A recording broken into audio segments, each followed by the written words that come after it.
Wir sehen gerade, wie man uns versucht, in einen Krieg hereinzuführen, nicht weit von uns entfernt. Und die AfD war die einzige Partei, die immer gesagt hat, wir brauchen Diplomatie. Und alle anderen Parteien, sie wollten immer nur mehr Waffen liefern. Uns hat man erzählt, ihr müsst aufpassen, dass ihr eine gute Ausbildung macht und dann was werdet. Und heute haben wir eine Jugend, der man erzählt, ihr wisst noch nicht mal, welches Geschlecht ihr habt, ihr könnt es wandeln.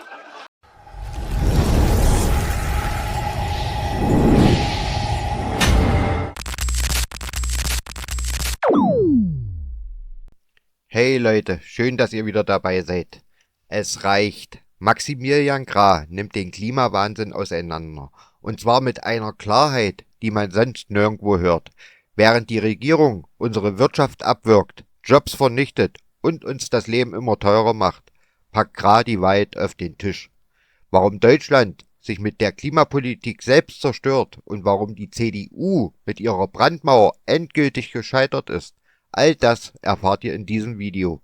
Also, liken, abonnieren und vor allem kommentieren. Was sagt ihr zu Krahs Klartext? Auf geht's!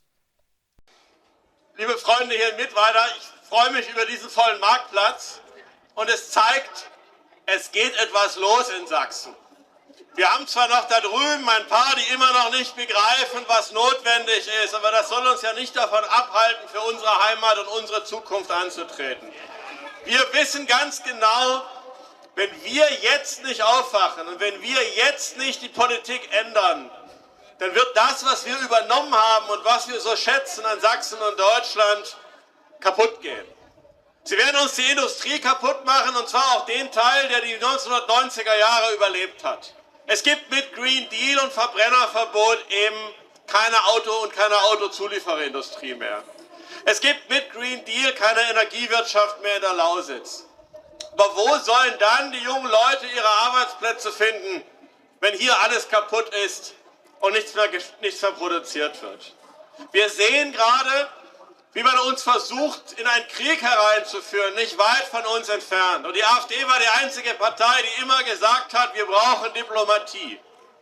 Und alle anderen Parteien, sie wollten immer nur mehr Waffen liefern. Und heute sehen wir, wie in den USA es heißt, dieser Krieg hätte nicht stattfinden dürfen, wir müssen ihn beenden. Und wir haben eine CDU, die hier antritt und die will Taurus-Waffen liefern, damit Moskau mit deutschen Waffen bombardiert wird. Meine Damen und Herren, auch diesem Wahnsinn müssen wir uns entgegenstellen. Wir sehen aber, wie es weitergeht, wie man alles in Frage stellt.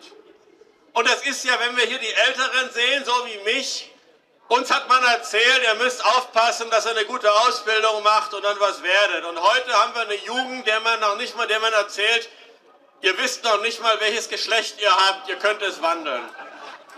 Und deshalb ist unsere Botschaft ganz klar, liebe Freunde, es gibt nur zwei Geschlechter, es gibt nur Männer und Frauen und wir lassen es uns nicht kleinreden. Und an alle Jungen, die das nicht wissen, muss ich sagen, wer noch nicht mal weiß, ob er ein Mann oder eine Frau ist, der weiß verdammt wenig. Aber ich bin froh, dass ihr es wisst und darauf kann man aufbauen. Denn es ist ja nicht nur so, dass wir wissen, ob wir Männer oder Frauen sind, wir wissen auch, wer unsere Eltern waren und wir sind bereit, unsere Eltern zu respektieren, selbst wenn sie komische Sachen machen. Selbst wenn sie sowas machen wie CDU wählen, dann werden wir sie trotzdem lieben und respektieren, liebe Freunde, weil sie unsere Eltern sind. Und wir respektieren unsere Vorfahren, die uns diese Stadt, dieses Land so hinterlassen haben. Wir lassen sie uns nicht schlecht machen. Und wenn ich sage, unsere Vorfahren waren keine Verbrecher, dann ist das keine Geschichtsdiskussion, sondern dann ist das ein Ausdruck von Anstand und Menschlichkeit. Und den haben wir diesmal hier bei der AfD und nicht die Spinner da drüben.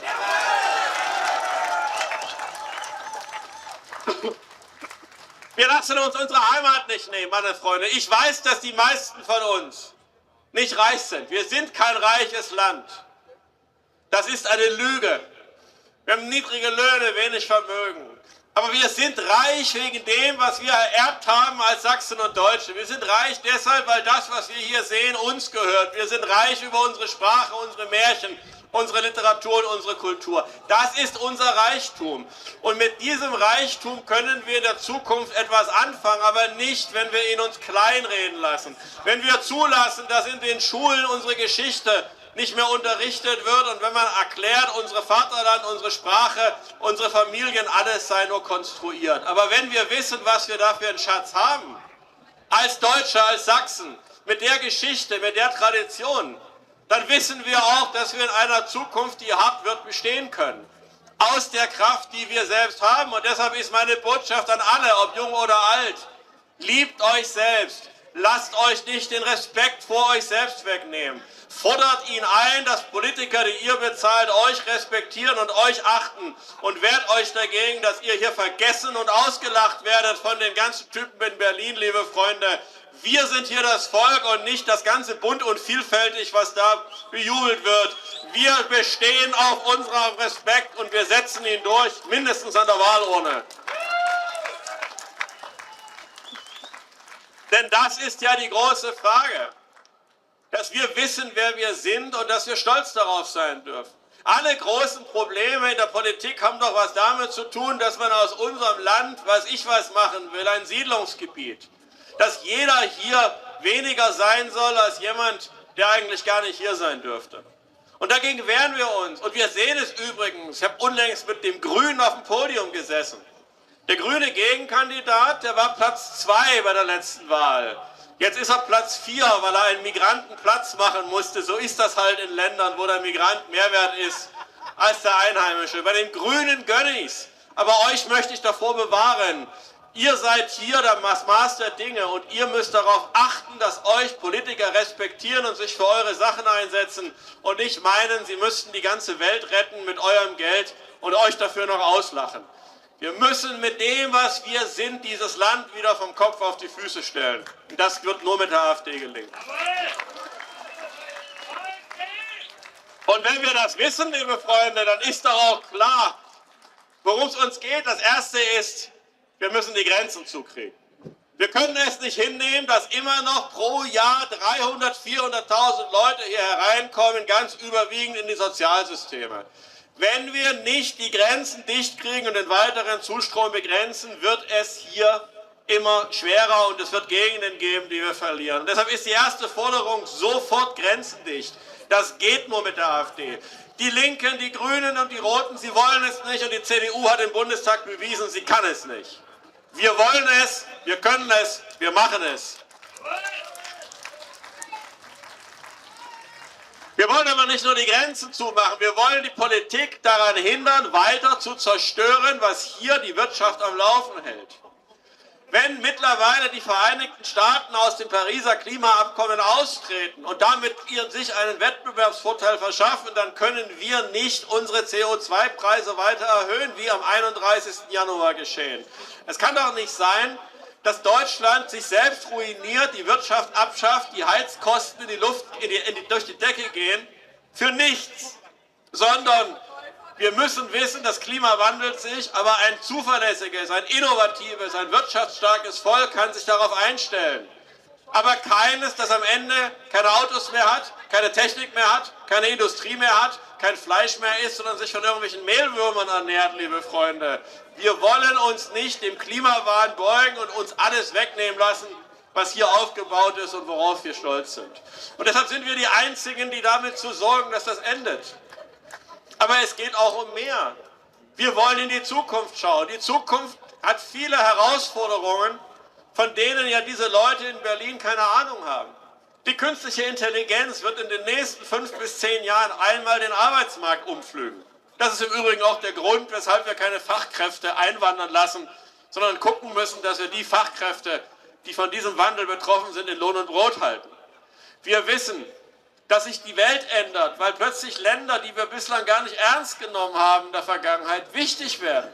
Als ich geboren wurde, 1977, da war die alte Bundesrepublik wirtschaftlich stärker als China und Indien zusammen addiert, meine Damen und Herren. Heute sind es große Wirtschaftsmächte. Und wir müssen uns darauf einstellen und nicht wie Frau Baerbock durch die Welt reisen und man gibt ihr nicht mal die Hand.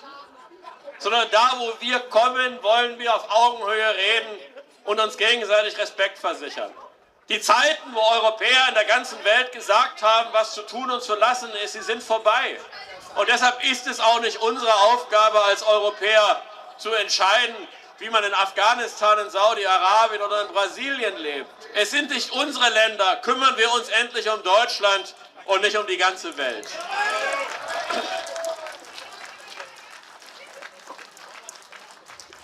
Wir sind nicht allein. Wir sehen, wie sich um uns herum alles verwandelt, selbst in Europa, oft zum Guten. Wir werden jetzt eben unseren Freund Herbert Kickl als österreichischen Kanzler haben. Wir sehen, dass überall die Menschen aufwachen. Wir sehen auch, dass in den USA eine riesige Revolution vor sich geht. Zum Teil zum Guten für uns, indem Zensur und Unterdrückung zurückgenommen wird. Aber ökonomisch auch zum Schlechten. Das, was da an Zöllen kommt, an Erwartungen für Rüstungsausgaben, wird uns in den nächsten Jahren wirtschaftlich schwer zu schaffen machen. Und alles, was Merz und Co. sagen, ist, wir halten es irgendwie aus. Sie haben überhaupt gar keine Idee mehr, wie man in Deutschland etwas tun kann. Sie wollen einfach nur an die Macht, egal was kommt, und sie wissen überhaupt nicht, was sie damit tun können. Aber wir sagen, ja, wenn die anderen sich bewegen, müssen wir uns mitbewegen. Und liebe Freunde, die Antwort seid doch ihr. Unser Land ist doch nicht deshalb so im Abgleiten, weil ihr plötzlich faul und dumm geworden seid. Sondern es ist im Abgleiten, weil man eure Intelligenz, euren Fleiß, eure Leidenschaft, euren Patriotismus, euren Unternehmergeist kaputt macht. Weil man euch daran hindert zu arbeiten, weil man euch daran hindert, die Hände loszulegen. Weil man euch nicht mag. Diese Regierung in Berlin, diese CDU, sie mag euch nicht. Ihr passt nicht in deren Gewalt. Aber wir sind hier stark. Wir kommen hier aus diesem Land. Wir mögen euch. Und wir sagen euch, wacht auf, geht nach Berlin, schickt uns los und lasst uns endlich aufräumen, damit Deutschland wieder zeigt, was es kann. Und wir können genug. Die anderen, sie haben ihre eigenen Probleme. Wenn wir bereit sind, uns endlich zu befreien, und man sieht ja, wie es in den USA geht, da schafft man eben mal ein Ministerium ab, das nichts anderes tut, als unnützes Geld auszugeben. Da kann man plötzlich Regulierungen beenden. Und ich kann allen sagen, die hier in Deutschland und Berlin auf ihren Posten sitzen, was die können, das können wir in Deutschland auch.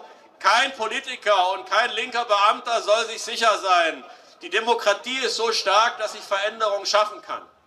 Wahlen können etwas verändern gegen alle, die das nicht glauben. Man muss nur die Richtigen wählen. Und deshalb steht die Caroline hier, deshalb ist der Steffen hier, deshalb bin ich hier. Wir wollen gemeinsam in den Bundestag, um zu zeigen, mit eurer Stimme werden wir was verändern. Und zwar in die richtige Richtung.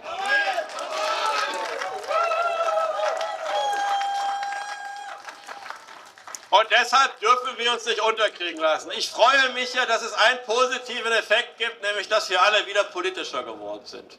Wir reden wieder über Politik. Und wir haben auch keine Lust mehr, uns klein zu machen. Jeder, der angefangen hat, sich mal für die AfD zu interessieren, weiß, dass er Freunde verloren hat. Dass man sagte, hör auf. Und heute? Wir haben neue Freunde gefunden, wir haben uns gefunden und liebe Freunde, wir sind bessere Freunde als die, die sich damals von uns abgewendet haben. Aber was viel wichtiger ist, jetzt sind wir es, die sagen können, wir haben Recht behalten. Wir haben Recht behalten bei der falschen Euro-Rettung, wir haben Recht behalten bei den offenen Grenzen, wir haben Recht behalten bei Covid, wir haben Recht behalten beim Krieg in der Ukraine. Wir haben die letzten 10 Jahre immer richtig gelegen. Und wir liegen auch richtig bei den Herausforderungen der Zukunft.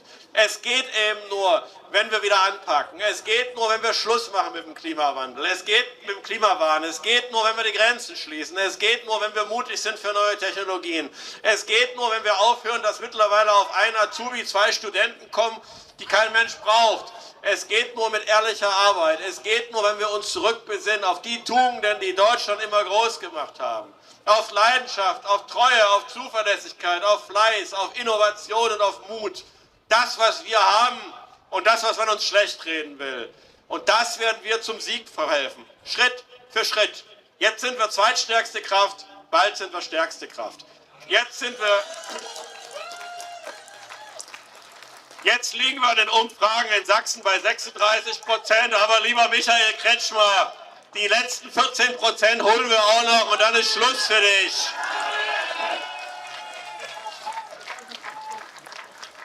Und dann wird durchregiert. Ganz klar. Dann ist Schluss mit dem ganzen Firlefanz, dann ist Schluss damit, dass man uns nicht zuhört. Das ist Demokratie und diese Demokratie werden wir uns zurückholen. Und deshalb ist jetzt wichtig, dass wir im Schlussspurt alles geben. Wir sind hier sicherlich, können uns fast zurücklehnen, aber darum geht es nicht. Es zählt jede Stimme. Sachsen war das erste Bundesland, in dem die AfD in den Landtag gekommen ist. Sachsen muss auch das erste Bundesland sein, wo wir in die Regierung kommen, und Sachsen muss das erste Land sein, wo wir die 40% knacken. Es geht darum, jeden zu motivieren. Ich bin sicher, die meisten von euch wissen schon, dass sie uns wählen. Aber ihr alle habt noch Freunde, Bekannte, Kollegen, die noch schwanken. Jeder dieser Kollegen ist unzufrieden mit der Politik in Deutschland. Aber trotzdem haben sie noch Angst, sich uns anzuschließen. Dann müssen wir ihnen diese Angst nehmen. Noch überlegen sie, ja, kann es denn die AfD? Und vielleicht gibt es sogar den einen oder anderen, der denkt, na gut, der Merz, der sieht so aus wie aus den 80er Jahren. Damals war es ja auch schön, dann wählen wir ihn. Liebe Freunde, es gibt keinen Weg zurück in die 80er Jahre. Es gibt nur einen Weg in die Zukunft. Und wer schon so aussieht wie aus den 80er Jahren und so redet, der führt uns nicht in die Zukunft. Und das müssen wir diesen Leuten sagen und ihnen Mut machen, sich uns anzuschließen. Und deshalb redet, redet, redet. Lasst euch nicht abwimmeln. Bis zum Wahltag ist jetzt die Zeit, über Politik zu reden. Und wer immer noch nicht zuhören will, den soll man dann auch konfrontieren. Ihr seid mit eurer falschen Stimme schuld, dass es hier den Bach runtergeht. Ihr seid schuld, dass wir die Migration nicht in den Griff kriegen. Und ihr seid schuld, dass wir unseren jungen Leuten hier nicht die Zukunftschance geben können, die sie brauchen. Unser Ziel muss es doch sein, dass wir den nächsten Generationen sagen können, wenn du was werden willst, dann bleib in Mittweida, bleib in Sachsen und nicht geh weg. Wir müssen das erreichen, dass zu uns junge Leute kommen aus ganz Deutschland und sagen, hier in Sachsen ist die Zukunft. Und das können wir schaffen, wenn wir bereit sind, politisch nach vorn zu gehen. Wenn wir den Mut haben, Schluss zu machen mit immer denselben Parteien und immer denselben Gesichtern. Und bitte, wer will denn wirklich Saskia Esken sehen, liebe Freunde? Das ist doch lächerlich. Wir müssen nach vorn gehen. Und ich kann nur eins sagen, Brandmauer, darüber rege ich mich gar nicht auf, die Brandmauer schadet nur der CDU. Denn die ist jetzt in Abhängigkeit von Rot-Grün. Und wer hier glaubt, er müsse CDU wählen, der wählt eine Partei, die am Ende alles verkaufen wird, nur für eine Regierung mit Rot-Grün. Wer CDU wählt, wählt Rot-Grün, denn sie können sich nicht vergleichen. Nur hier auf unserer Seite der Brandmauer ist echte Politik. Hier geht was ab. Und wissen Sie, in der Vergangenheit konnte man ja sagen, ja, wollen wir denn mit der AfD auf der einen Seite der Brandmauer stehen? Aber heute kann ich sagen, ihr steht ja nicht mit uns auf der Seite der Brandmauer. Ihr steht mit Elon Musk auf unserer Seite der Brandmauer. Ihr steht mit Schüssel auf unserer Seite der Brandmauer. Ihr steht ja mit allen auf dieser Welt auf der Brandmauer, die in die Zukunft denken. Und auf der anderen Seite ist dann Party mit Saskia Esken und Annalena Baerbock. Wer will denn da freiwillig sein? Bei uns ist die Zukunft. Und das ist doch die Botschaft, die wir auch denen geben können, die immer noch schwanken.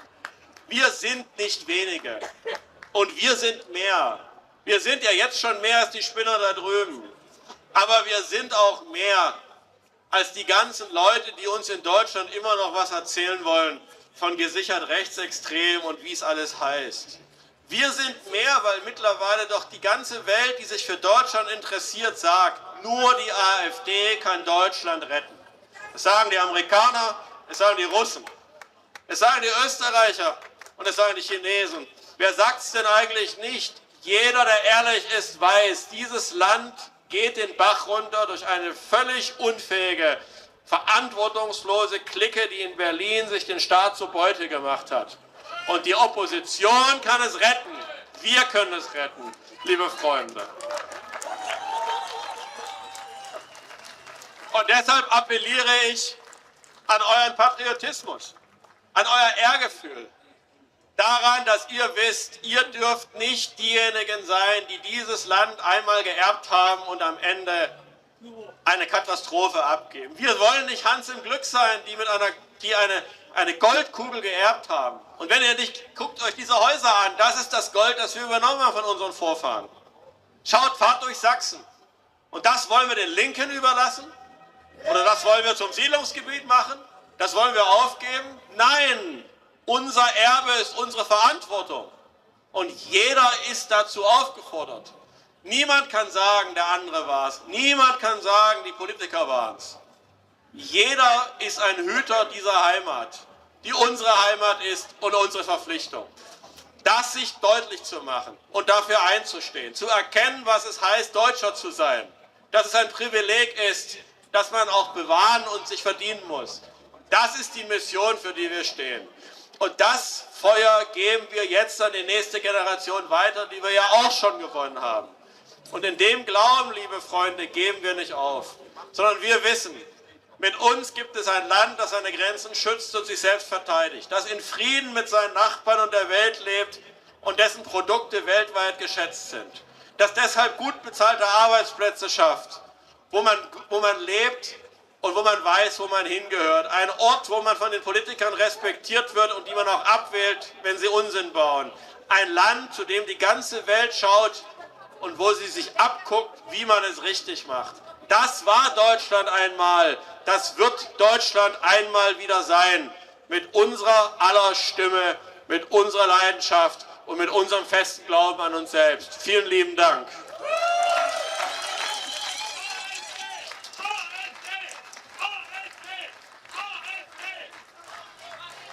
Ja, was soll man zu unserem Maximilian Krah noch sagen, außer dass er einfach fantastisch ist. Und Nehme ich zurück, liebe Caroline. und Wir wenn- sind schon so lang, kämpfen wir zusammen. Oder? Und ich Also- freue mich, dass es hier so eine tolle Stimmung in deinem Wahlkreis ist. fantastisch, oder? Ja, Und großartig. die paar versprengten Truppen hier drüben. Die gehören dazu. Stellt die euch mal gehören vor, dazu. stellt euch mal vor, wir hätten die Spinner gar nicht. Wir würden uns ja Sorgen machen, dass wir was falsch machen. Wir brauchen doch zu sehen, das ist wie in jeder mittelalterlichen Kathedrale, gibt es irgendwo die Gestalt des Teufels, so als Wasserspeier. Da weiß man, der hat auch seinen Platz. Und weil wir so großzügig sind, haben wir diese Wasserspeier da drüben auch und wissen, schön, dass wir hier auf der richtigen Seite sind, liebe Freunde. So ist es. Also ein kräftiger Applaus an die Spinner da drüben. Wunderbar.